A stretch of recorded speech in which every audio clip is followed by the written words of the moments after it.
simply because this is part of this course, although I'm not using it for our project, so we won't be doing a lab for this unless I can find some keyboards for it. But what I want to talk about today is interfacing to a matrix keyboard. And before I jump in here, let me just kind of go through here. And what I've got here is actually some code. I'll go through it later, but let me just kind of bring up here on OneNote and just kind of explain the process of what's going on here. Open OneNote right here.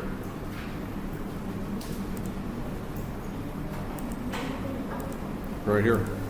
A keypad is basically a matrix. When I say a matrix, I'm going to be talking basically about a 4x4. We have 4 columns: column 1, column 2, column 3, column 4. They could be labeled 0 through 3, it doesn't matter. And then we have 4 rows right here. And we place a switch between each one of these right here. Right here. So in this particular case,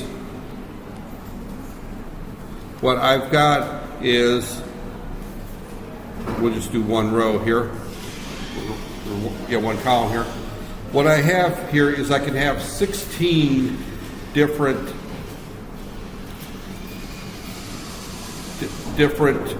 switches there, and I use 8 lines. Now, the number of push buttons we have on any kind of matrix keyboard is equal to the number of rows times the number of columns. So this is a 4x4 keypad. So it's got 4 rows and 4 columns right there. And I have a switch on each one of those. And the key thing is we could not use a matrix and just have 16, but it would require 16 inputs. Our microcontroller has how many? 16 roughly, right? So it would take all 16 lines. So we could actually have a keypad and use up 1 port is the whole key that's there. And this is a standard configuration. And so we go back and we look at my little web page here. This is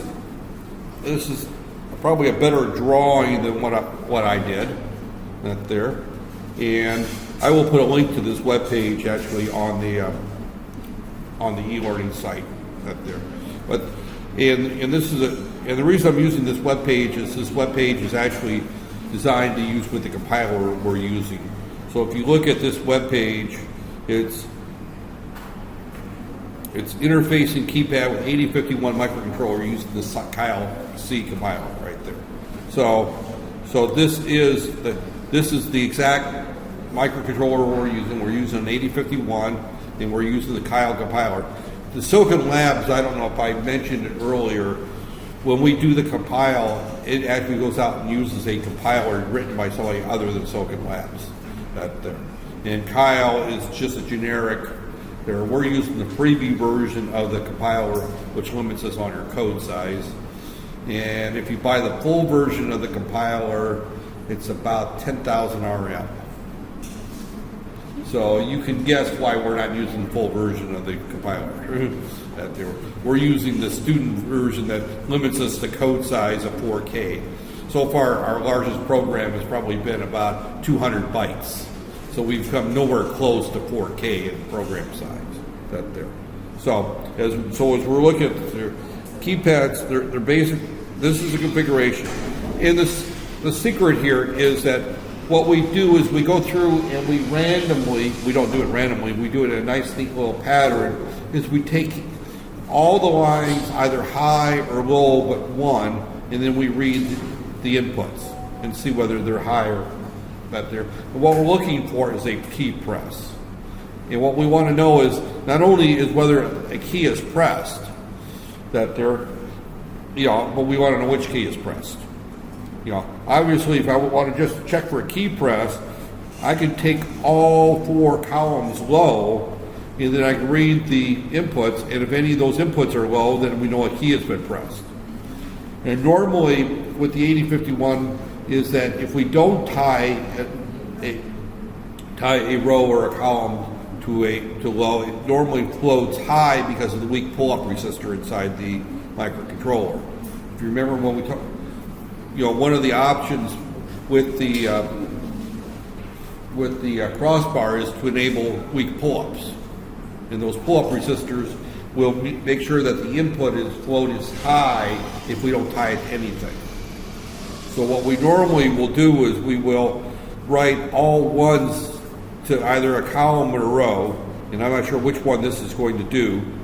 And those are usually, except for one, and then we go through and in our code we're going to take them one by one. Right there. We're going to take them one by one, low, and then we're going to read the scan lines. So you'll quite often hear the term the scan lines and the return lines. So when we set up our scan, it means we're going to take column 1 low, read the return lines. If they're all high, then nothing in column 1 has been pressed. Then we take column 2 low, and we read the return lines. None of those are low, nothing in column 2 has been pressed. We take column 3 low. If, say, return line 3 is low, then we know this key here has been pressed. So we not only know which key has been pressed, or that key has been pressed, we know which one. So, and normally we would do this in a function call. We're going to do this normally in C, is that we're just going to call read keyboard. And most of the time, it'll just hang there until someone presses a key. But we can go out and read that. Now there's another issue that you need to be aware of. It's called keyboard bounce, or key bounce. Was that covered in any of your basic digital courses? So one of the key things is that you have to deal with key bounce. And key bounce basically means that whenever I close a key, right here, whenever I push any push button, so let's say this push button is low and I press that button, it goes high, right? It stays high. No, it does not. What happens is it goes high, then it bounces closed for a few seconds, because this is a mechanical switch, and it's going to, that contact's going to make and break a couple of times, several times, right there. And this is called keyboard bounce, and it happens for a period of time. So typically we have to do multiple things. There's multiple ways of dealing with key bounce, and I should put a big hint on that you'll probably see something like this on the final. That there is why I'm coming back to make sure this topic's covered, is that you can put in a delay, or you can put in a hardware key bounce circuit, which is usually a NAND gate latch right there. So you can either put in a delay, or you can put a NAND gate latch. So you need to be aware that what keyboard bounces is that there. So we need to deal with key bounce as part of our circuit, and you'll see as I go through the software that how that is done right there. So let's kind of go through there. This particular routine, and you can do this more than one way. You can do this more than one way. This particular routine is going to go through the rows and take each row low one at a time.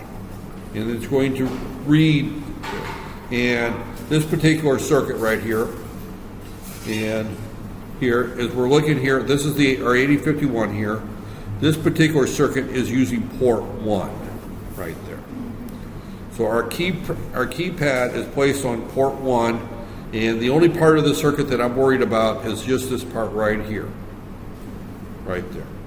Everyone see where I'm circling right here? This is our keypad. Our 4 rows are tied here. There's row 1, 2, 3, 4, and they're tied to pins P17 to P14. Our 4 columns. Our 4 rows are tied to P0. Get my columns and rows mixed up here. That's what happens when you're trying to look through broken glasses.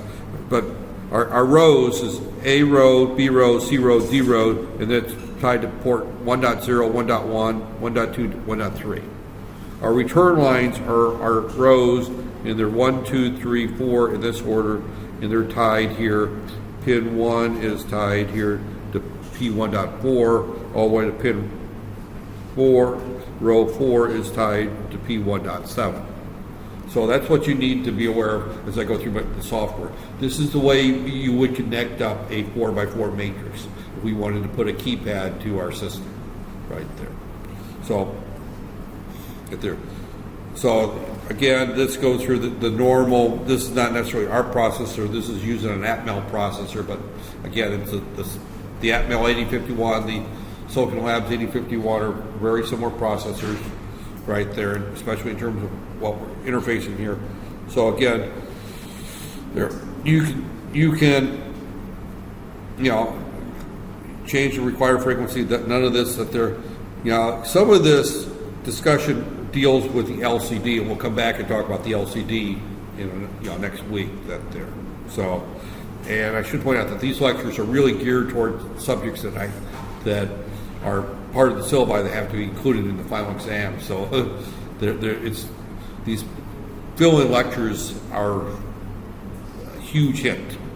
You're going to see something on there. All right, let's go through this code right here. And this is the code that goes through and sets up and talks to the to the keypad, and this is the code that we would use with our processor. And you probably should know how to write this code. That there. Now, you don't necessarily have to memorize the code pretty much. That there. The first thing on the code right here, I should say right here that these is that skip this part here. This part here. Right here, skip this part here, because that deals with the LCD as you look at this code right here, right there. So skip that part there.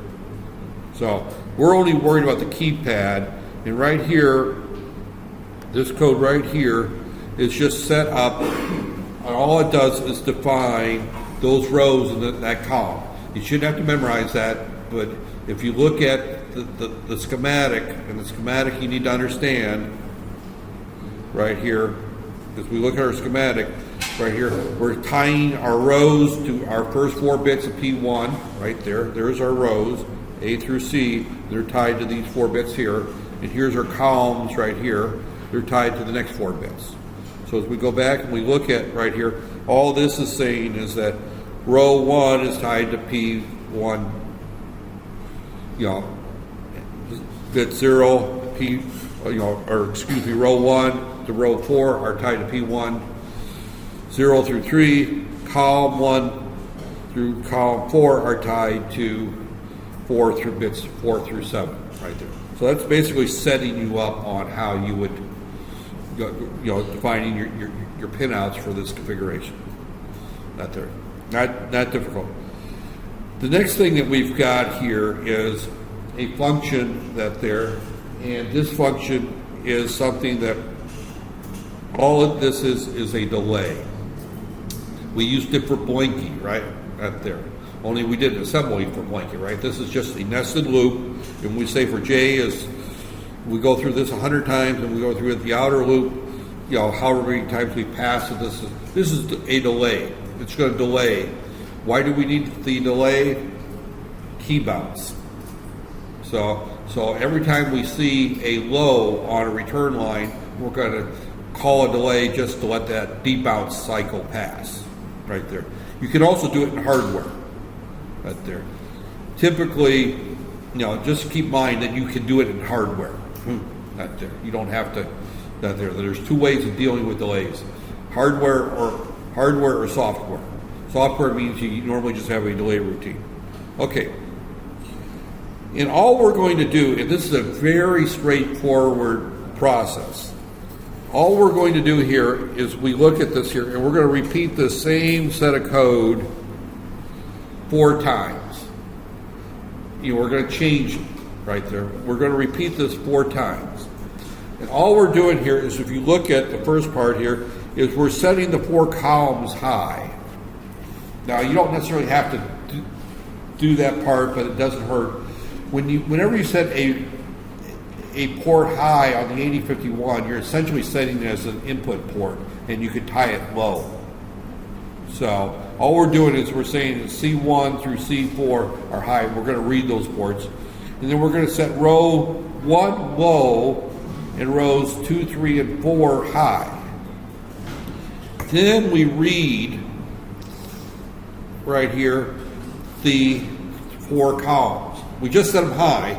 So the only way that they're going to be low is if that push button is pressed between row 1 and one of the column right there.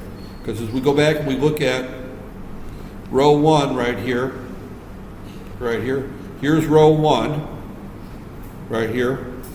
We tied these 4 all high right there. Those instructions. The only way that any of these 4 is going to be high is we're going to set this one to a 0. We're going to set this to a 1. This is to a 1. This is to a 1. We press this one to 0, that there, right here. If we push any of these 4 buttons here, then that's going to tie this one to 0. If we push any of these buttons down here, it doesn't matter, because these 3 are all high. So going back to our software, right here, that's all we're doing is we're setting right here, this right here. I don't know, can you see where I'm moving this there? We're tying row 1 to low, the other 3 are tied high, and then we're saying if C1 is equals to 0, that means that we press that button, we delay this. You know, this may be 100 milliseconds, it may be 100 microseconds, but we put a delay in there. The reason for the delay is let the key bounce settle down right there. And then we say while this is equal to 0, we do nothing. In other words, this line right here, what we're doing is we're waiting for the person to take their finger off before we return. Right there. So otherwise, you press the button, it's going to go. Now, a lot of keyboards work that way, where they'll have a delay, and then this software here requires that you push the button and take your finger off the register. You can't hold the 7 down and keep it down, right there. You got to press it down, take it off, press it down, take it off, press it down, take it off. You know, a lot of computer keyboards, for example, if you hold a key down, it goes into auto repeat mode. You know, if we wanted to put an auto repeat mode in here, we could do that. Right? You know, we're writing the code to do this. But this particular code does not do auto repeat. Now, technically, what I would normally do is I would also put a delay on the here. Normally I would put a second delay after it returns back to zero. That there, because there you get the same debounce problem when you take your finger off. Right there. So, you know, in my personal opinion, this code's got a little bit of a glitch to it because I would put a delay before and after that there. So that there, only because I've been burned by that on a couple projects. that there. So again, what we're doing then is we're returning a 7 is what we're going to do. If we go back to my keypad right here, row 1 right here, right there, or column 1, row 1 is the number 7 right there. So we're going to be returning a 7. We repeat that with the other 4 columns right there. We look, is column 2 equal to 0? If so, return an 8. You know, delay, wait for the person to take their key off, finger off, return an 8. So there's actually, within this if loop, there's actually 3 commands right there. So as we go through there, and then we repeat that for the next row. Again, the only thing that's changed here is now we're taking row 2 low and row 1 high, and row 1, 3, and 4 high. And then we're returning different values. That there. We repeat this for the 3rd row, right there, and we repeat this for the last row. Now, the only issue here right there. And this particular function handles it fairly well because it returns back the ASCII level. In other words, if you look at this code right here, you'll see that that's returning the ASCII character for 7 right there. So you've got to be careful when you do a keypad routine that you have a way of telling whether or not the 0 key's been pressed or no key's been pressed. The way that this particular routine, and I didn't write this routine, I did some searching on the internet when I was, well, I'll be real honest, this is recorded, somebody watches my recording would know that I'm giving a big hint. I sat there and I wrote the final exam last week, and then I went through the topics that I had not covered on the final exam and made sure that I covered them before the final exam and this was one of those top topics there. So I went through and instead of developing a whole set of notes that I know that would take lots of time, I cheated and found a site that is exactly what we wanted to cover and that has everything you need to know. So you'll get a link to this site right there. So you should be able to write this function right there. Again, don't memorize this function, but understand how it works right there. But you should be able to write this function. So if you saw an exam question and say, please write a function to call read keyboard input, you would be able to write something that does that there. So it's not a difficult function because it repeats the same thing. Now, I would say if I put this on a final exam, it may not be the same keypad. Right there. I've got lots and lots of pictures of keypads to go through and look for as I write final exam questions. And they don't all have the same pattern to that there. Some of them have A, B, C, D on the other side. Some have plus, minus. This happens to be a calculator keypad. Some are phone keypads. It may not be a 4x4, it may be a 3x4. If you look at a standard cell phone, or not, the old telephones that plug into the wall, some of those are 3x4s. They have the number 0 through 9, and then they have the star and the pound right there. So that's a 3x4 keypad. So that's what I'm saying. Don't memorize this because if you memorize this, and I gave you something other than this particular keypad, that's not going to help you right there. So, but this is the basic concept here. The delay, I'm not, you shouldn't be able to write a delay routine regardless.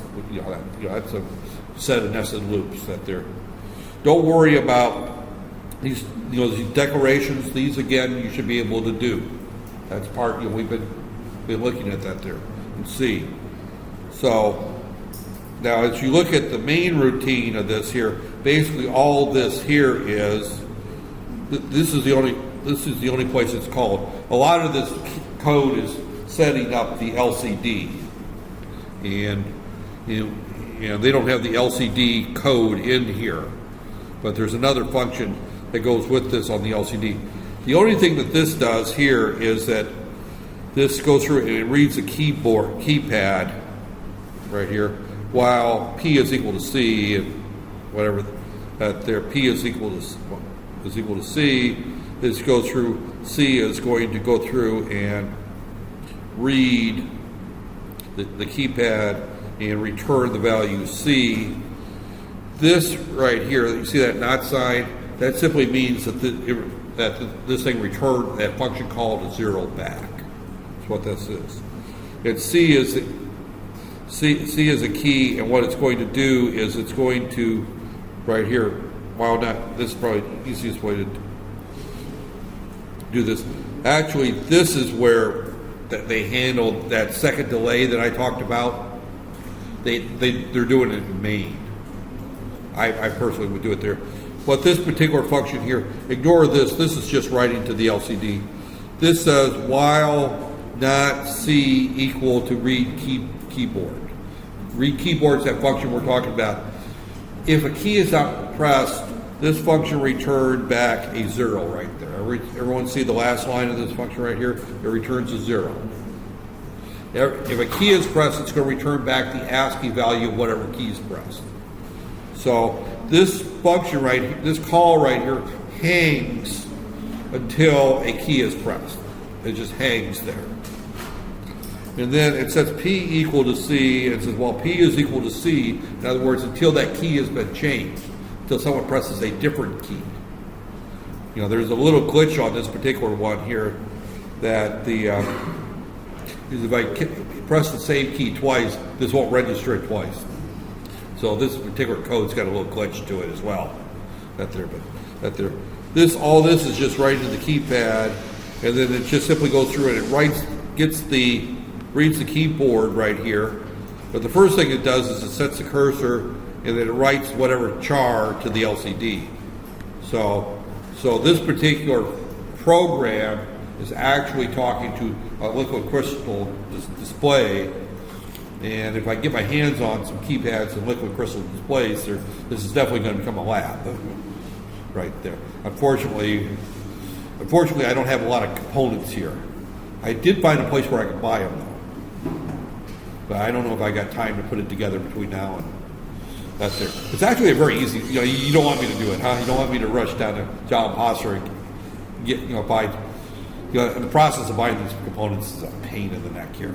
I have to buy them first, so it'll take me a week to get approval to buy them. But again, the key thing here is these commands. This command here just sets the cursor. This command sets the cursor. This command just simply writes a character right there, whatever it is, plus 48 I is. See, it's going through and writing this. This is called a delay, and it's this goes out and gets the next character is what it's doing, waiting for you to press another key right there. And it just goes through and repeats this right string key press right there. So really the only thing that I'm concerned about today's lecture, and it's probably a fairly short lecture because I want to get straight to a point and I don't want to confuse it with anything else, because you need to know this particular topic. That there. Can I be any clearer? This is going to be on the final exam. Can I get any clearer than that? So you need to know this website. You need to know how this keypad is connected right there. You need to at least have a clue that there. Don't worry about the rest of the circuit, but you need to know this section right here, how that is connected right there. We hook up 4 columns to 4 bits of the port, the 4 rows to the other 4 bits. That there. You need to know what debounce is.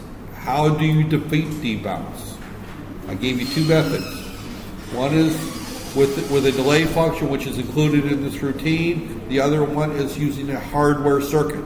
You don't need to know what the hardware circuit is, but just know that there's a hardware solution to your debounce problem right there. You need to know how the keypad is connected right there. You need to know basically how to do a delay routine. And then you need to know how to write this particular function right there. Right there. Again, the only thing in this function that you really need to look at is these first 4 lines right here. They set the 4 columns high. They just set them high there. You do that 1 time. The next 8 lines right here, there's 8 lines there, we repeat 4 times. We repeat. This is a long function, but it's a very easy one to follow, very easy one to write. That we set 1 row low at a time, set the other 3 high. We read each of the 4 columns. If that column is low, then that key has been pressed. We do 3 things. We delay for debounce. We wait for the key to be released, right there, and then we return back the value of the key, right there. So we do 3 things whenever a key is pressed. Let me repeat that. Whenever a column is taken low, we delay. The amount of time for delaying is not important. It has to be long enough to cover the debounce cycle. Right there. And in this particular case, it could be half a second or something like that. The debounce is not very long. And then we wait for them to take their finger off the key. If we don't, we get this auto repeat thing going where it keeps repeating the same key. So we wait there. Now, I personally would put another delay in there, but since I'm giving you a resource that doesn't have that other delay, up there. And then we return the value of the key. And how we get the return value is we go back here and we look here. This is column 1, and I'm in row 1. So everything in row 1 we're looking at first. So going back here, we look at our key. This is row 1 right here. We're looking at, and again, this is wired differently than I might have wrote it. I'm using a routine. You don't have to follow this particular. You could do this row first, then this row, this row, this row. To be honest with you, the reason that they, the person drew this way that they did is so that they didn't have to cross lines here. That's why the logical way to wire this would be. This is the first column, and it would be tied to P1.4. But you see, they made this the fourth column and tied it to P1.7. The reason is if you follow this trace here, we don't have to cross any lines. That's the reason they drew it this way. That there. It doesn't matter. It's completely arbitrary. And to be honest, we don't know what the pinout is of this particular, matrix. They don't come off the side, they come off a connector at the bottom. We may be crossing lines anyway. That there goes. So, but this just made it easy for the person with their CAD program to draw the circuit right there. So, but we look at this, the first row is we're taking the first row here low. So if C1 is low, 7. If C2 is low, 8, 9, and then the division key. So going back to right here, 8, 9, and then the division right there. This is our second row, 4, 5, 6, and then multiplication right there. And then we got 1, 2, 3 minus, clear, 0, equal, and plus.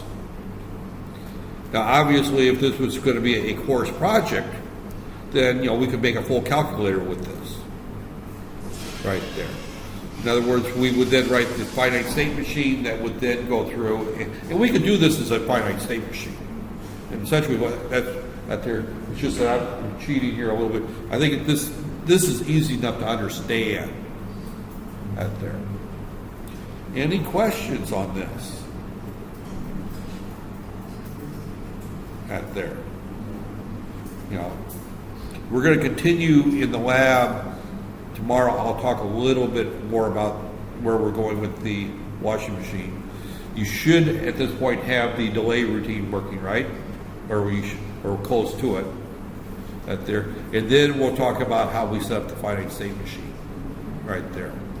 So tomorrow, what we're hoping is to finish up the delay routine, and then we'll go through and set up how we're going to call that within our finite state machine. So we're probably going to, I'll record tomorrow because Thursday is the same thing over again, right? So we meet tomorrow. I should point out that we've got, I'll be here probably close to 8 as possible, 8:15. I'll open up the room. Obviously I know a lot of people don't like showing up at 8:30 or so, but what I've been discovering is now that we've moved into more of the lab section, come 10 o'clock, it's awfully quick. So coming late tomorrow may not be a recommended thing at there. Normally I'm a stickler. I realize that I'm living in Malaysia now. Time is a very fluid, flexible commodity. Unfortunately, we lose the room close to 10 o'clock, 10:15. Tomorrow is Wednesday. That's the only class I have, so I can stay past 10 o'clock. But it's whether or not the room is open past 10 o'clock. that there. So, all right, I'm going to wind it down. This is, as I said, it was a relatively short discussion. It was deliberately short, but as I said, it's 35 minutes. I don't think I've ever had a 35-minute lecture in this class, have I? Don't tell my boss. not that he's going to fire me over that there. But